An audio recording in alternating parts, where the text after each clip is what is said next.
this meeting back. I noticed. Wasn't speaking.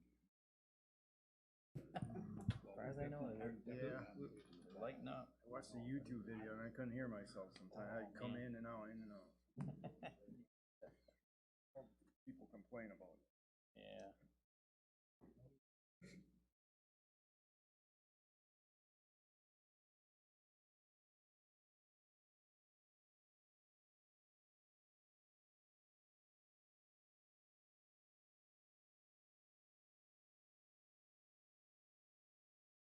Okay, we're gonna call this Ferrysburg City Council meeting to order, Monday, September 20th, 2021 at 7 p.m. Roll call, please. Mayor Hop, Mayor Pro Tim O'Donnell, Here. Councilmember DeWitt. Here. Councilmember Carlson, Here. Councilmember Glees, Here. Councilmember Montgomery, Here. Councilmember Sias. Here. Your Honor, Yes. I make a motion to excuse Mayor Hop. Support. Okay, we have a motion, support, any discussion? All in favor, say aye. Aye. Opposed, same. Okay, stand for the Pledge of Allegiance. And invocation. I pledge allegiance to the flag of the United States of America and to the republic for which it stands, one nation, under God, indivisible, with liberty and justice.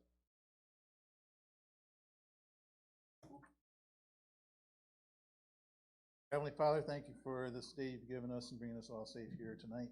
And we ask that you keep your hand on those who are in uniform and in harm's way this evening, and the leaders of our country. We ask these things in Jesus' name. Amen. Amen.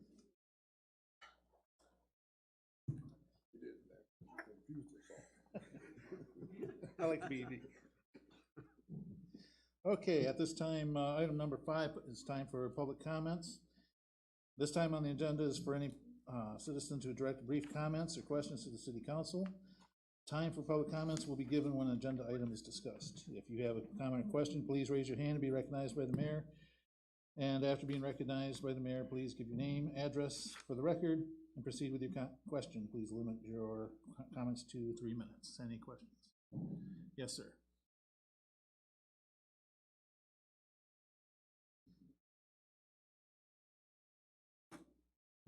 Thank you, City Council, for seeing me tonight. My name is Jeff Beasley. I live at 17748 Mohawk Drive. As many of you probably know, my house burnt down November 22nd of last year. I'm here tonight to ask you to look for some ideas to provide me and my neighbors some adequate fire protection. Let me explain. When the fire department arrived at our home, they brought in their ladder truck, but within about 10 minutes, they ran out of water. Not because they weren't connected to the hydrant, because they couldn't get any water to the truck from the hydrant. So when they ran out of water, they discovered, obviously there's not enough water coming out of the hydrant, so the chief had the firemen go to Navajo Street, which is the one behind me, and try to run hoses from Navajo up to my house into the trucks. This did not work either. By this time, the fire chief made a call. He said the house is a loss. We don't need the hoses from Navajo. So what happened is the fire chief had to call for pumper trucks. They had to daisy chain pumper trucks from the hydrant to my house. As a result, my house burnt down. I don't know if it would have made a difference. I don't know, but I'm just here to kind of let you in on a few things. So, you see, what we didn't know was that when we had the fire inspection on Tuesday following the fire chief told us that we're the highest point in Ferrysburg, and we are. We are higher than the water tower. Obviously, you can't get water to my home if we're higher than the water tower. We've always had low water pressure, so now we know why. So what I was looking at is I actually went down and I went to the GIS, and I have these if you'd like to look at them. showing the elevation changes. I'm 500 feet above the water tower. So where Dogwood and Mohawk come together, I'm 500 feet from that point, and I'm another 500 feet from the hydrant up and over to get to my house. So really what I'm looking for is not, you know, something out of extravagant, but maybe you could consider or look at through the zoning or something to put in a pumping station somewhere to boost our pressure, because there are 2 other people that live off our private drive in the back, and there is absolutely no way you're gonna get any water ever. They're another 600 yards back. So just as kind of, take a look at it. I don't need an answer tonight, just maybe however you do things here, just kind of take a look at it and see if there might be something we could do. Thank you. Yes. Go ahead. Yes.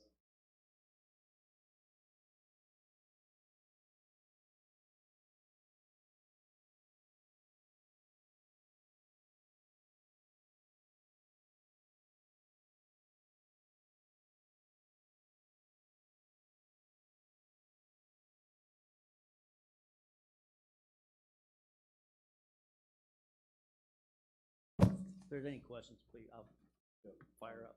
Greg? Obviously, this is, who would be appropriate?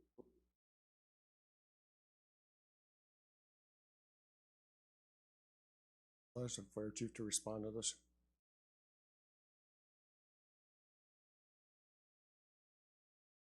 Yeah, something just, yeah. Oh my God. Wow. But if there's something within a reasonable Yeah. number, Yeah, I mean, it was very disconcerting.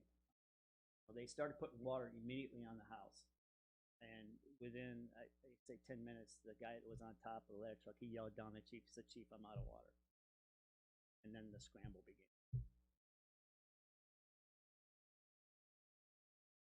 Oh yeah, they were there lickety split. Yeah, no sweat. I mean, why we fortunately, I don't want to say it in a bad way, but when they couldn't get any water up to the truck, all we could do was just sit there and watch our house burn. That's what we did. Everything got out. We got our animals out. We got ourselves out. So we had plenty of time. I'll let you know, we have a couple of other areas in the city where the fire protection is not adequate as far as water supply. And so we have pre-planned actions for that. This will probably be one of the things we'll do at your site, Well, along your road. Yeah, I appreciate that.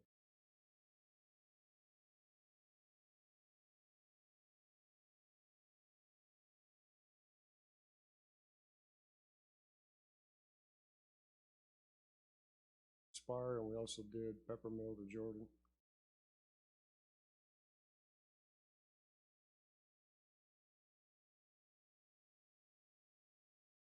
We'll check into it. Yep. Thank you. I appreciate your I appreciate your consideration. I really do. Thank you. Okay. Yes, all right. I understand.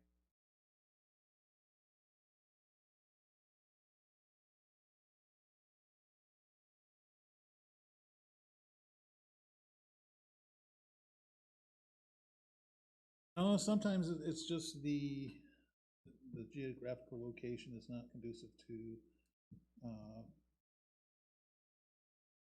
having water supply right there on the site, and that you just have to bring in tanker task force. Possible we do what's called nursing with the fire equipment, with fire trucks, where they can boost by having a chain of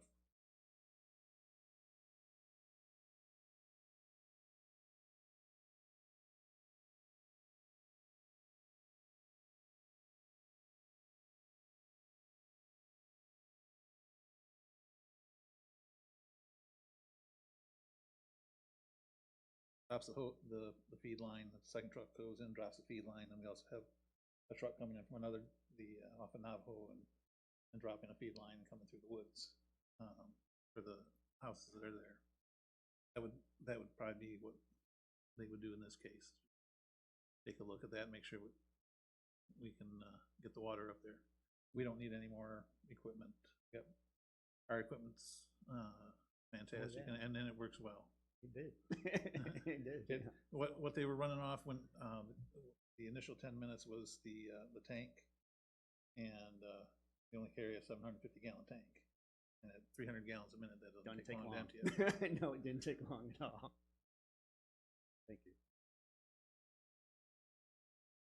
Oh, the pumps on the engines are adequate to pump the water. Like I said, it's just getting getting hooked up to a hydrant.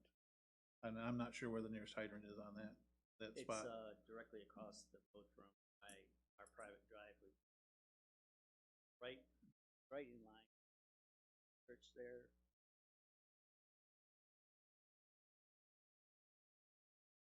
Hydrant, which is gonna be low in pressure anyways.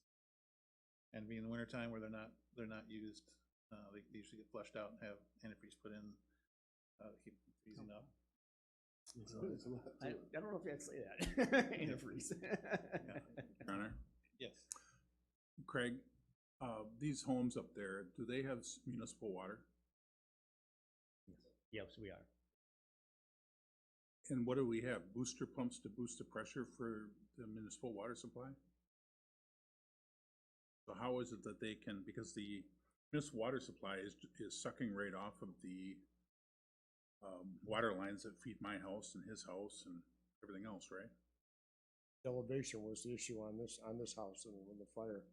So once the fire department figured out that the elevation of the house was higher than the water tower, they hooked up their pumper to it and pumped the water in, which wasn't a problem. Pump her up to the hydrant. Yep. And that was the booster pump to get more water pressure. get water up there. Yep. Okay. It fell down.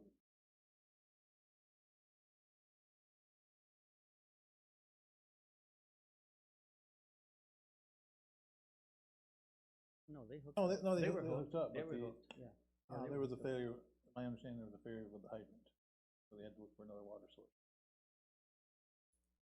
Not to interrupt, but Craig, don't we for fire rating, aren't all the hydrants tested so that we can maintain our fire rating? Well, the first department, exercises the valves and exercises the hydrants, every year, so. Provide adequate flow, and in this case, it just didn't. Just didn't have enough to get up to the top of the house. Craig, it is a little concerning that Mayor Pro Tem O'Donnell says there was a failure at the hydrant. We'll check into that. Okay, thank you.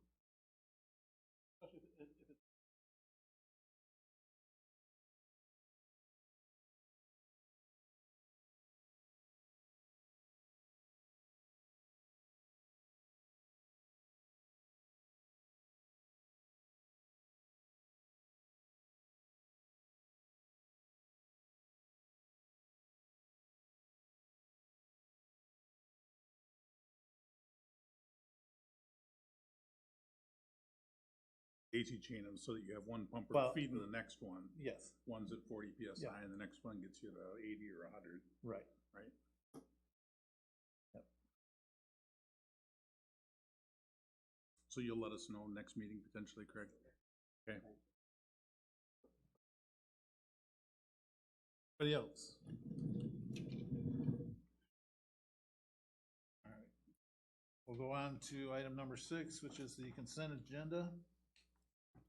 A, approve the August 16th, 2021 city council meeting minutes as printed. B, approve designating Mayor Hop as city council voting delegate and Mayor Pro Tem as O'Donnell as the city's voting alternate delegate at municipal league annual meeting. C, approve the license agreement with the city of Ferrysburg and James Sleeper and Linda Ray Clark to continue maintaining a 26-inch high white rail fence within the right-of-way of North Shore Drive, and to authorize the mayor and city clerk to sign the agreement. D, approve the recommendation from Fire Chief Mayor Olthoff to appoint Josh Van Openen to the position of the lieutenant. So moved. Got motion support, any discussion? Yeah, I got a question. Yes. Anybody else? Me as well. Okay. Go ahead. Okay, Mayor? Yes. I just questioned when I was reading through my packet this weekend, I just questioned the justification for sending the mayor pro tem instead of someone that's sitting on council that's running for mayor, that potentially is gonna be the future executive for the city.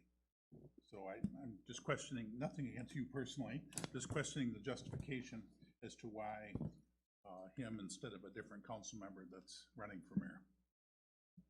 Well, the only two people I know that are going to the MML conference is Mayor Hopp and myself.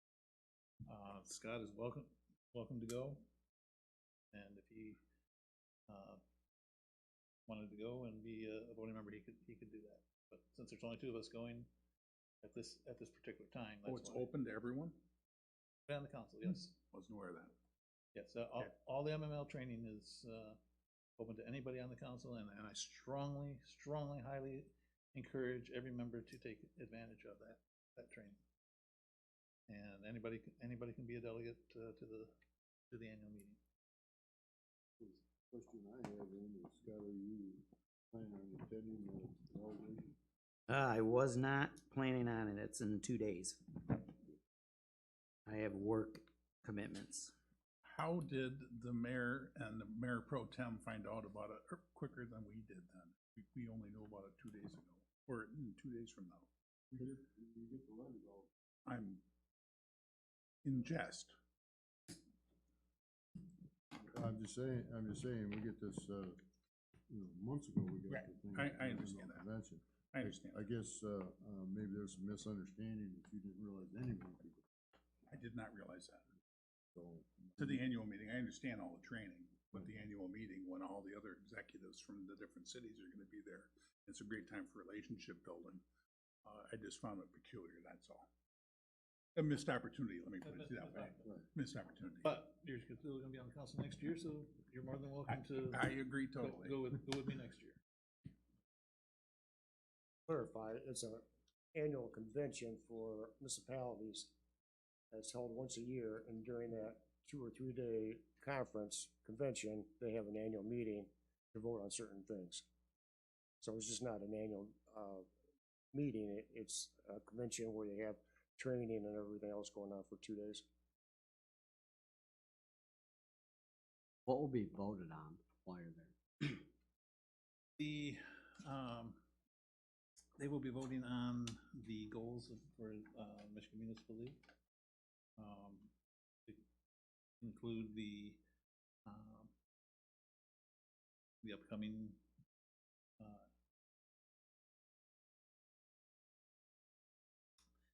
they will be voting for a new president of the board.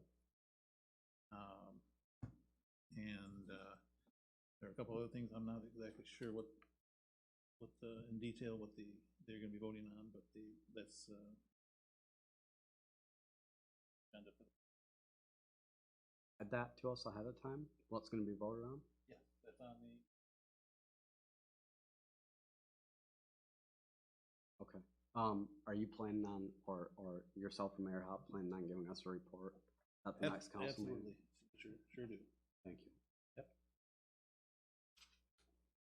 Johnny? Yes. Hey, Bill. I got a question on this licensure. Timeframe we looking at as far as, expiration, I did not see that in here.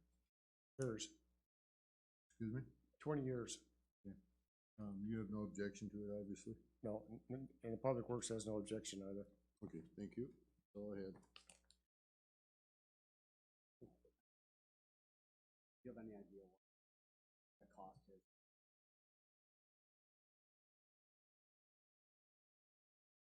Okay. Per person?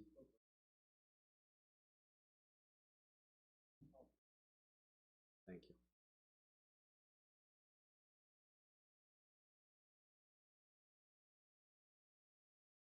Okay, anything else? If a motion, support, and further discussion? All in favor, say aye. Aye. Aye. Opposed, same. Motion passed. New business, item 7A. Introduction ordinance number 318, an ordinance to amend the city code, chapter 154 zoning, article 3, general provisions to include a new section 3.370. Accessory non-commercial solar energy systems. Proposed sections will allow and regulate building ground maintained systems in all zoning districts. We do not need a motion on this, but if Craig would like to explain. So the planning commission's been working on, regulations to have solar equipment in the city. Currently, it's not permitted. So in the ordinance, it talks about, what the requirements are for, if it's gonna be mounted on the building, the setbacks, the height, is no more than 3 feet above the highest part of the roof, and no more than 3 feet higher than the building height, which is 35 feet. And then for ground mounted, it talks about, counts as lot coverage. It's going to be considered an accessory building, so it's going to have to have the same size setbacks as the principal dwelling. You're allowed to have one on the property. And again, it talks about the height, 12-foot maximum, and it's permitted in the side and rear yard. Front yard is not permitted.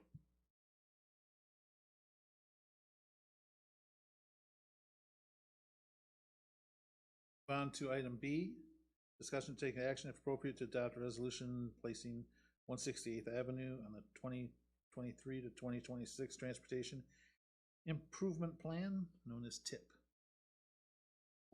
Yes. I would make a motion if we put that, 68th Avenue.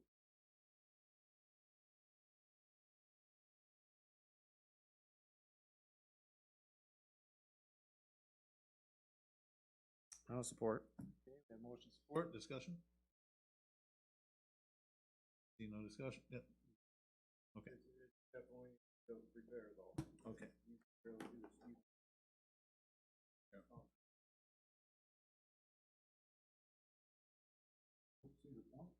Got that right, they pay for it. Okay. No further discussion. We got a motion support. All in favor, say aye. Aye. Opposed, same.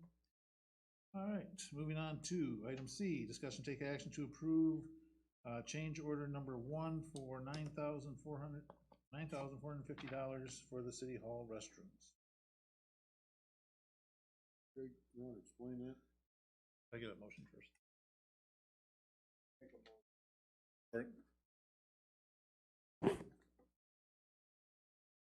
So we've been working on trying to get these restrooms remodeled in the north-south hall.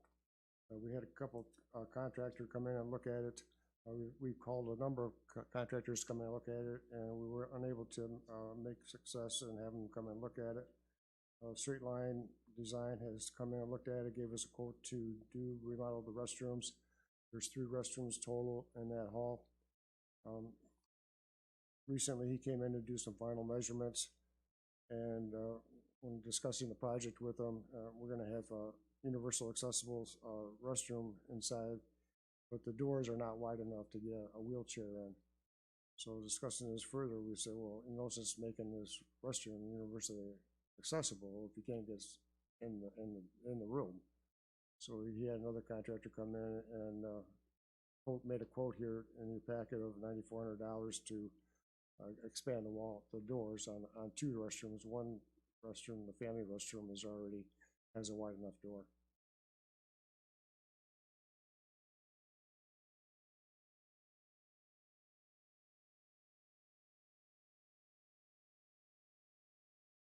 Urgent, I mean, everything operates properly right now. This is something that City Council already approved earlier this year to do the remodeling, but there's no sense doing the remodeling unless you're widening the doors. My thought is, right now, everybody's busier and getting a contract, we had one person bid it, where normally you'd have 3 or 4 bids. So my thought would be that we table this until perhaps next spring, when we have more contractors available to bid it. I don't know if this is a good price, bad price, I don't know. but when you have one bid, it makes me a little nervous.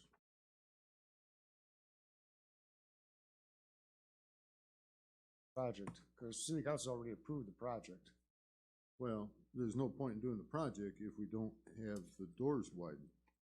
So if you can get two bids to do the work to open up the doors to the proper size, that would make me feel a lot more comfortable. We have approved the remodeling of the bathrooms, but like you say, we make it handicap accessible and you can't get a wheelchair through the door, what's the point? So I'd like to see another bid if possible. I know getting people even over to bid stuff is pulling hen's teeth. So I guess I would leave, you know, we're asked to, for another almost $10,000. I don't know. I know with all the people I work with that, you know, getting anybody, electricians, plumbers, anybody over there, you gotta pull hen's teeth to get them over, to even give them a bid.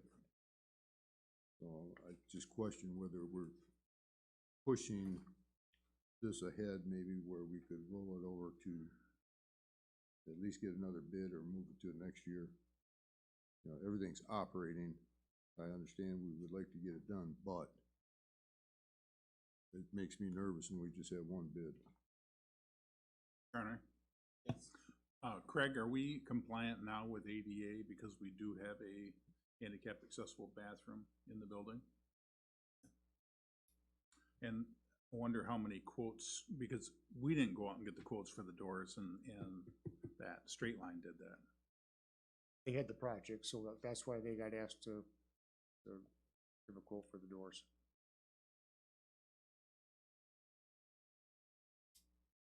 Problem with their bid was in the budget we had allowed for the restrooms, but I would like to see a second bid for the door removal and replacement, you know, expanding the doors or whatever that is. That just seems, Quarter of the price of the project. yeah. Yeah. Yeah, I agree with that, Mike. Yeah, that just, you know, budgets are tight. I would just like to see another bid myself. Go forward with the renovations we have planned now and then do these handicap doors later, or that increase the expense if we do it later? Is it kind of a package deal? I don't think there's I would not recommend doing the remodeling unless we're gonna do the doors at the same time. Are you even able to touch those bathrooms remodel wise based on the code, building code, if the doors aren't ADA accessible?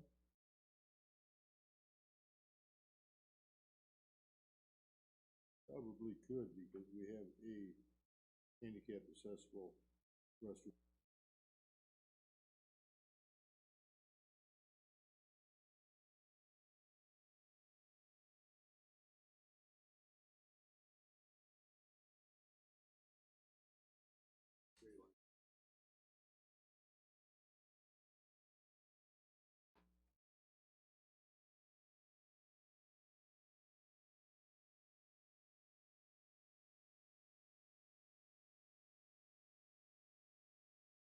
Are you able to bring this back at a later meeting, Craig, so that we can move forward with this project?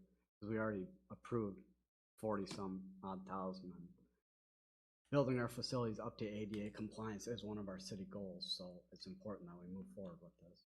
Yeah, I'll try to get hold of a couple contractors to come in and see if they'll give us a price to enlarge the doors and Okay. then bring it back. You'd be doing that through Straight Line. Straight Line is, have Straight Line get the quotes, or you're gonna have the city do it? Straight Line gave us one quote, I'll call somebody else. Oh, okay. Okay.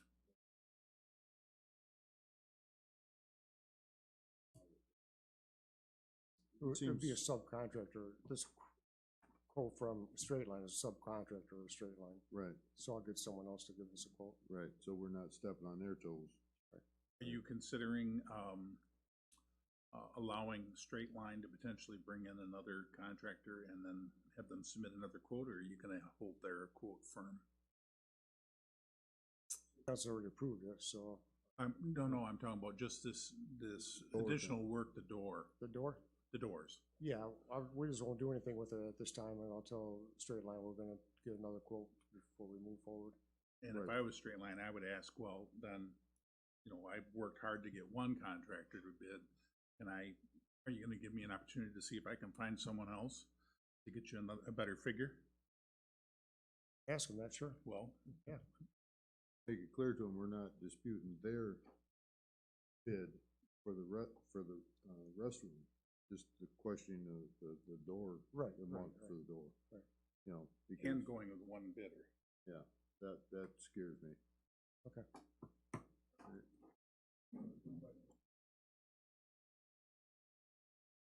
Not made aware to Straight Line that we wanted ADA accessible, or was it made aware to them and they left it out of the bid? How did this get left out?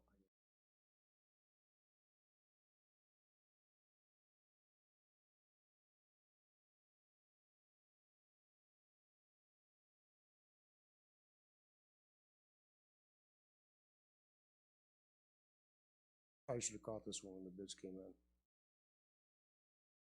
Straight Line was not aware that we wanted a restroom. Well, we must have told him that, or must have been told to him because he made it, one of each stall handicap.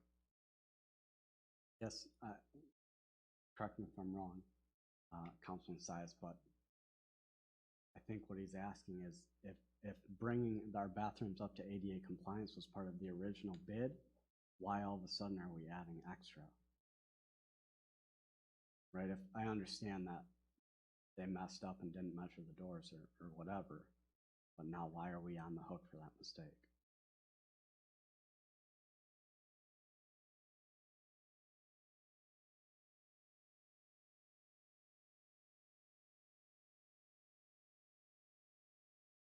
Okay, any further discussion? Yeah, I'd make. Okay, we have a motion to, accept the bid and support, who made the motion?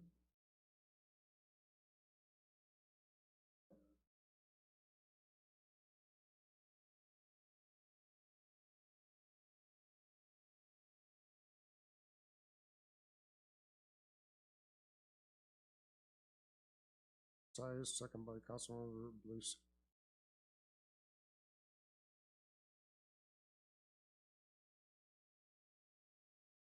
Yeah, I'd like to amend it at this time. I think it's best that we table it until we, set the agreement of the council. I think that that's the best. Table it till we get another bid. on the second We have a bid. motion to table it, support. Any further discussion? Yeah, just, Your Honor, Yes. just to clarify, Craig, the reason I'm mentioning that about giving Straight Line Design another shot to get another quote from a contractor, it'd be great to have it all done under one general contractor, to have all the work done, coordinated all the door and the bathrooms and on and on. And then secondly, in terms about the ADA doors versus bathrooms, I know at my little office in Grand Haven, we did some remodeling in our building, and our ADA bathroom passed even though it had 28-inch entry door. Because you got the mechanical inspector and electrical and plumbing, well, who's in charge of door width? Well, they didn't catch it, and neither did the contractor or anything else, so. Okay, any further discussion? Okay. So, in favor of table, aye? Aye. Opposed, same. All right, going on to item D, 7D, work session Dogwood Drive project. That sounds like a Craig. So, and the current tip is the Dogwood Drive project, and that's gonna be reconstructed in 2022 from 174 to the city limits. And on the first part of that, from 174 to Mohawk, on the north side is a sidewalk. And I just wanna bring this to get some feedback from city council, to see if there's any interest in replacing that sidewalk with a bike path. There's a bike path from Mohawk to the north of the city limits. Just want to see if you're interested in replacing that sidewalk with a bike path or leave as is. Currently, it's a 5-foot sidewalk from 174th to Mohawk, and then it crosses over to the bike path at Mohawk. In your packet was some information from the engineer. He's estimating the cost of probably about $105,000 to replace that sidewalk with a 8-foot path, asphalt path. We have not got any comments from residents, requesting a bike path in that section. I just want to bring it to City Council if this is the time to replace that while they're doing the street project.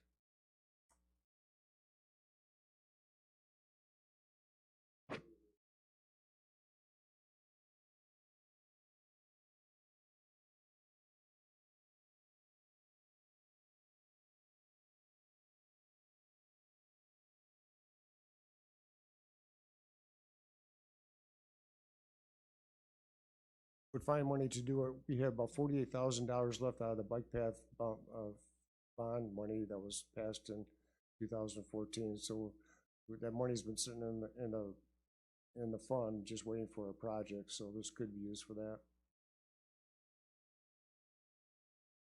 60,000. Yeah. Well, it'd probably be 60, probably closer to 70 because we have to have engineering involved now.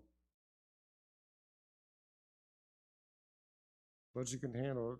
The hope was when we did this project, a few years back, residents along Lake Road petitioned the city to set up a special assessment district to repave their street.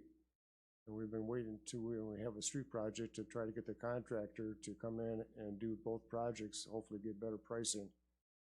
And so we were hoping to get Lake Road and Dogwood Drive done at the same time. If we do the bike path, it might be after waiting a little bit on that Lake Road before that gets done.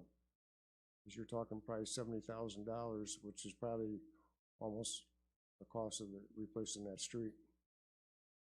Private drive, so they're asking for a special assessment district, correct? Correct. Which we have to pay up front and then they pay us back. Correct. I think the bike path is more important myself. Private road, they've been asking that for what, 10 years now? But they 2016 they came in. Yeah, but they don't want to pay for it. They'll pay for it. They have to pay for it. Well, have they actually circulated the petition and got the? Yeah, City Council approved it, but we would have to start the process over again because it's been so long. Right, that process has expired that they originally petitioned, correct? I'm not sure it's expired, but it'd be prudent to do the process over again. Right.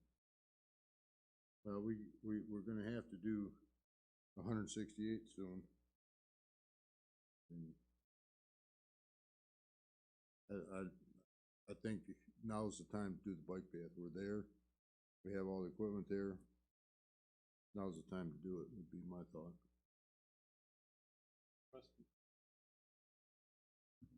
Yes.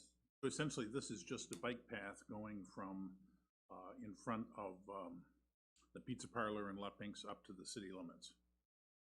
Is that correct? Along Dogwood Drive. Oh, along Dogwood. Along Dogwood. So it goes up alongside the condos up to towards the flashing light Yes. where we turn up Mohawk to go home. Yep.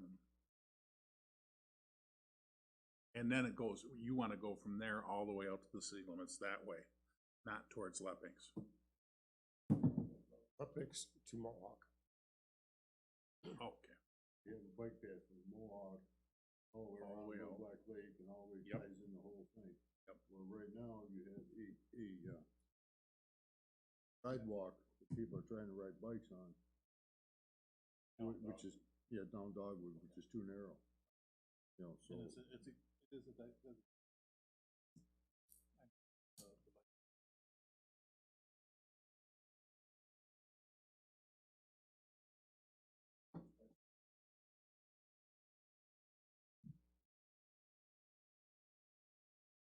how's our biking enthusiasts think? Well, if you're on a road bike, yeah, you ride the road. If you're on a mountain bike or a hybrid, you'll ride the sidewalk or bike path. But I would support, replacing the sidewalk with a bike path because it's just not for bikers. It's for walkers, families with strollers, joggers, rollerbladers. So I think it would get a lot of use like North Shore Road does. So I would support putting in a bike path. And we have 48,000 in the bike path fund left, so that'll help pay for it. Like the general consent? Go ahead with the bike path.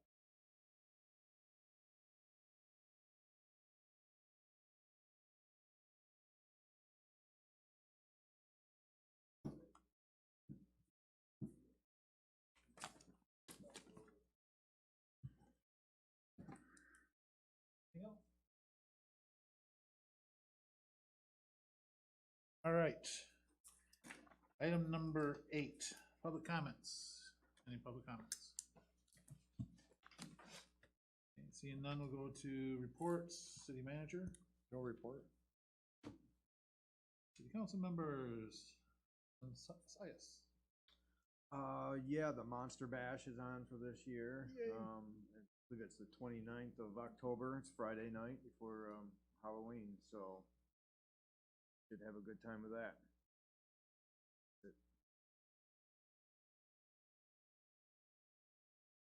Please. I attended last week, Wednesday, the Economic Development Task Force.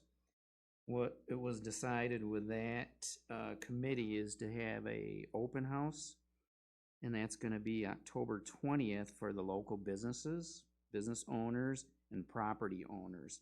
And what it is it's kind of like a meet and greet.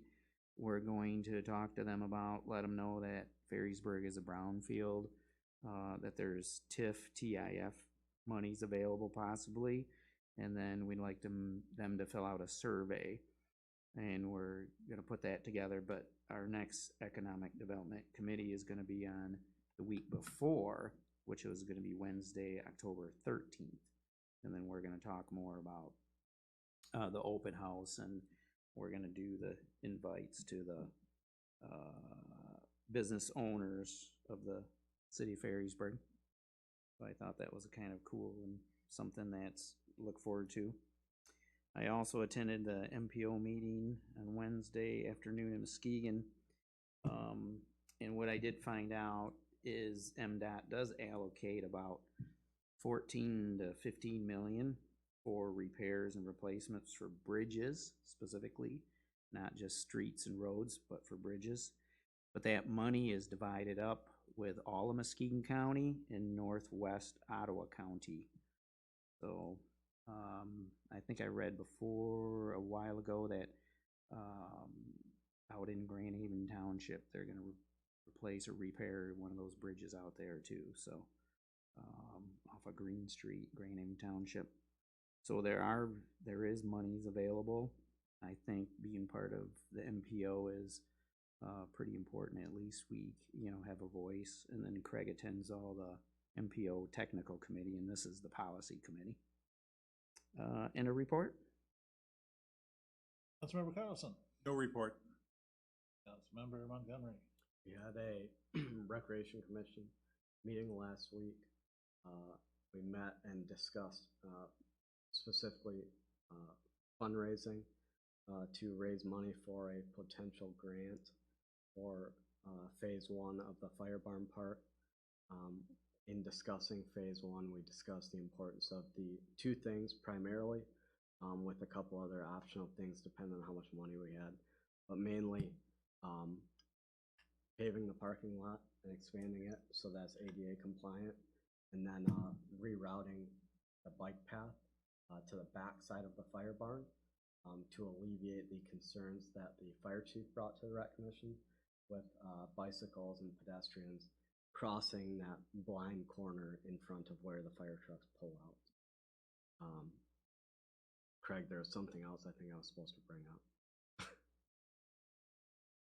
Was that it?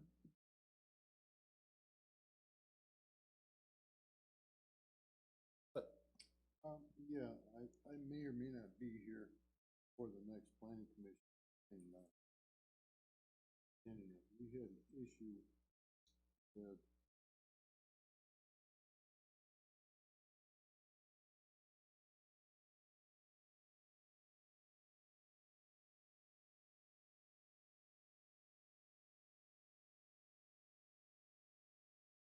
you did is on Lake Michigan, you have a straight shoreline. Okay, so you said, so you average from the water line to the front of the house. You couldn't build in front of that. Okay. Okay, well, we had an issue where the shoreline was like this. If you averaged it by your regulations as written, the lot was unbuildable. Okay, now I'm trusting Craig will bring all this, the map and all that there stuff to the attention of the, I may be out of town for that meeting. Okay. So what the intent was is if you had a row of houses, that no house could be in front of the other ones to block the view of The lake. the lake. Got ya. So what we had is, property was like this. House, house, house, and if you average this dimension, this was like, and that was unbuildable. So we gave him a variance because this line of the houses and this line of this houses made that lot buildable. You understand what I Yeah. mean? Yeah. Okay, Craig, could you provide, Scott with a copy of that map so he can bring it up to the planning commission? Yeah, shoot him a copy and you'll see exactly what I mean. Okay. The ordinance as written works great on Lake Michigan, because you got a straight shoreline. Oh, When you don't have a straight shoreline, right. this was the intent of not to build a house in front of and block the view. But if you average this, and I believe it was 93 feet if I'm not mistaken, but if you take this line like this, 93 feet from the water, the lot was totally unbuildable. You see what I'm saying? And with this line of sight here and this line of sight here, we gave him a variance to allow that building to be built. I was gonna address it, but I may be out of town for that meeting, so Craig will get you a copy of the map and you can bring it up. Okay. What the intent was. It's written.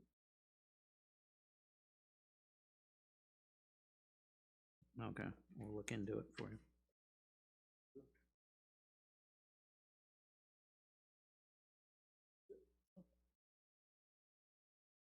Okay, normally don't use electronic devices on here, but this is just to get the mayor's, report.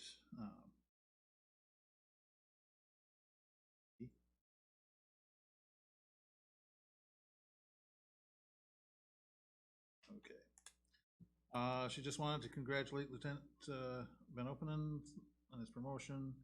Attended the Ferrysburg, economic development meeting. The committee is creating an informational opportunity to meet with Ferrysburg business owners. Attended Al Vandenberg's farewell gathering. He will be deeply missed. Thank you to Gateway Church for the end of summer event. It was a fun event and well attended. And that was her report. And my report to end the evening is Friday the 17th. I attended the Transportation, Infrastructure and Technology Committee meeting that is held in Lansing. This is through the MML. They have a liaison who takes our comments. I'm one of 20 representatives from around the state of Michigan. We represent all the different states, city council members, mayors, city managers, and wants to look at the legislation that is on the board for the Senate and House, and we give our opinions, whether we support it, don't support it, support it with in concept. There was a bill that we supported in concept, but the way they got the funds, we didn't like. So we just said, well, we like the concept, but we don't like the way the funds are attached to it, so. And we have had a lot of great success in this. And this is another thing that attending MML training does. It gives you an opportunity to meet other leaders from around the state, getting ideas from them, and also being possibly being part of one of their committees to have Ferrysburg and Lansing, which I feel very pleased to do. This is my third year of doing this, and hopefully I'll get a couple more years to represent the city of Ferrysburg. But there's a lot of things that we covered. We talked about the state budget. It has gone to the governor. The exact details of what's in it is not completely known at this time. But one of those items was is possibly the money has been set aside to repair 120 bridges, or excuse me, replace 120 bridges in the state of Michigan. And Ferrysburg, out of 120, is number 62.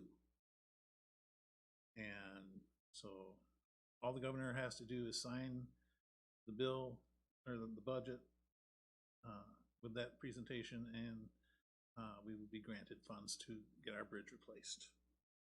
And that is, I want to thank Scott, because that's part of his being on the MPO. We didn't have any representation before Scott got on there, and Mayor Hopp. So the people in Lansing know Ferrysburg, which is great. We can get a lot of things accomplished. Some of the bills that we're looking at for the future, broadband issues. We discussed 25 bills that are before the State House legislature dealing with broadband issues. There's personal delivery devices that are now being test pilot program in Detroit right now. One of the issues is whether or not the localities are going to allow these personal motorized devices to go down our bike paths and sidewalks. The state is wanting to say, yes, you have to do it, and the committee I'm on has said, no, we want the municipalities to have a say in this. And so I will be, if anybody has any, wants me to, but for right now, I think that I go for local control. There's a safety issue involved. There's also right now a couple other bills out there. There is a supplemental bill that the state of Michigan will be receiving money, maybe once the appropriations committee has approved it in the Congress. We are looking at receiving $1.6 billion. That would be enough to replace almost all the bridges in the state of Michigan that need a repair. So we can keep pushing for that, and a lot of other exciting things going on there. And again, anybody who wants to know about MML, wants to join in the training, let me know, and I'll hook you up. It is a fun time. It's a great learning experience, and that's going to be the end of my report. Motion to adjourn? Well, Oh, anything? Your Honor, Yes. on that bridge bundling thing, that was for the 24-25 budget year? 2021. That's your appropriation, but when is the actual money's? Seems like it was 2 or 3 years down the road, wasn't it, Craig? Budget would begin October 1. So it'd be sooner rather than later. Yes. Okay, I just want I'm to not clarify. sure how fast they can move on that, but the money Yeah, will be in it it. seems like when they originally came up with this, it was for the 24-25 budget year. No, that's in this budget. Okay, thank you for clarifying that. And it won't cost the city anything for engineering, that the state will be using their own engineers, so all their costs will be, combined, Cool. so, Motion to adjourn. Anybody else got anything? Thank you. adjourn. Okay. That's right, Al. You never left for Kent County, right? Yeah. Kent County Administrator? What were you at, Marty? Al Vandenberg.